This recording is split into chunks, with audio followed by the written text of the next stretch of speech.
Camellia. নাম তার কমলা, দেখেছি তার খাতার উপরে লেখা। সে চলেছিল ট্রামে, তার ভাইকে নিয়ে কলেজের রাস্তায়। আমি ছিলাম পেছনের বেঞ্চিতে। মুখের একপাশের নিটোল রেখাটি দেখা যায়, আর ঘাড়ের উপর কোমল চুলগুলি খোঁপার নিচে। কোলে তার ছিল বই আর খাতা। যেখানে আমার নাম্বার সেখানে নামা হলো না। এখন থেকে সময়ের হিসেব করে বেরোই। সে হিসাব আমার কাজের সঙ্গে ঠিকটি মেলে না, কিন্তু প্রায় ঠিক মেলে ওদের বেরোবার সময়ের সঙ্গে। প্রায় হয় দেখা। মনে মনে ভাবি, আর কোনো সম্বন্ধ না থাক, ও তো আমার সহযাত্রিনী। নির্মল বুদ্ধির চেহারা, ঝক ঝক করছে যেন। সুকুমার কপাল থেকে চুল উপড়ে তোলা, উজ্জ্বল চোখের দৃষ্টি, নিঃসংকোচ। মনে ভাবি, একটা কোনো সংকট দেখা দেয় না কেন? উদ্ধার করে জন্ম সার্থক করি। রাস্তার মধ্যে কোনো একটা উৎপাত, কোনো একজন গুন্ডার স্পর্ধা, এমন তো আজকাল ঘটেই থাকে। কিন্তু আমার ভাগ্যটা যেন খোলা জলের ডোবা। বড় রকম ইতিহাস ধরে না তার মধ্যে। নিরীহ দিনগুলি ব্যাঙের মতো একঘেয়ে ডাকে, না সেখানে হাঙর কুমিরের নিমন্ত্রণ, না রাজহাঁসের।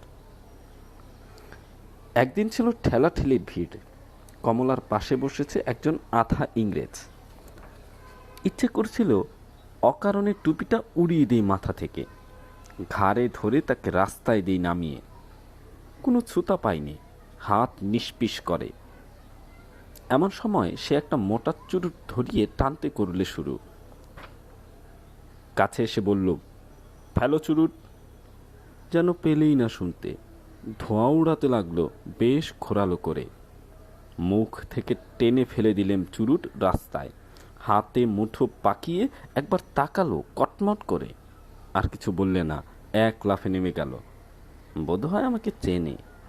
আমার নাম আছে ফুটবল খেলায়, বেশ একটু চওড়া গোছের নাম। লাল হয়ে উঠল মেয়েটির মুখ। বই খুলে মাথা নিচু করে ভান করলে পড়বার। হাত কাঁপতে লাগলো। কটাক্ষেও তাকালে না বীর পুরুষের দিকে। আপিসের বাবুরা বললে, বেশ করেছেন মশাই। একটু পরেই মেয়েটি নেমে গেল অজাগায়, একটা ট্যাক্সি নিয়ে চলে গেল। পরদিন তাকে দেখলুম না, তার পরদিনও না। তৃতীয় দিন দেখি একটা ঠেলা গাড়িতে চলেছে কাগজে। বুঝলুম ভুল করেছি গোয়ারের মতো। ও মেয়ে নিজের দায় নিজেই পারে নিতে, আমাকে কোনো দরকারই ছিল না। আবার বললুম মনে মনে, ভাগ্যটা খোলা জলের ডোবা। বীরত্বের স্মৃতি মনের মধ্যে কেবলই আজ আওয়াজ করছে ঠাট্টার মতো। ঠিক করলুম ভুল শুধরাতে হবে। খবর পেয়েছি গরমের ছুটিতে ওরা যায় দার্জিলিংয়ে। সেবার আমারও হাওয়া বদলাবার জরুরি দরকার। ওদের ছোট্ট বাসা, নাম দিয়েছে মতিয়া।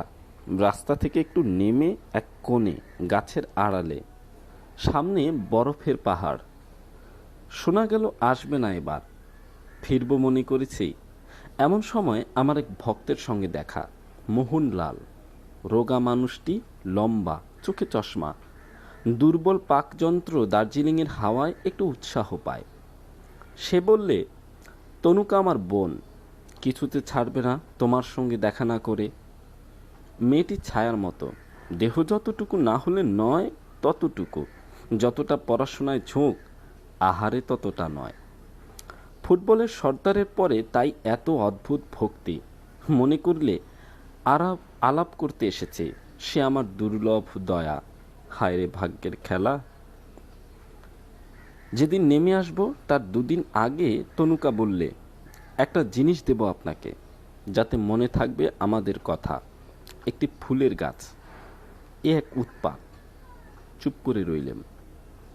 তনুকা বললে, দামি দুর্লভ গাছ, এদেশের মাটিতেও অনেক যত্নে বাঁচে। জিজ্ঞেস করলুম, নামটা কি? সে বললে, ক্যামেলিয়া। চমক লাগলো। আর একটা নাম ঝলক দিয়ে উঠল মনের অন্ধকারে।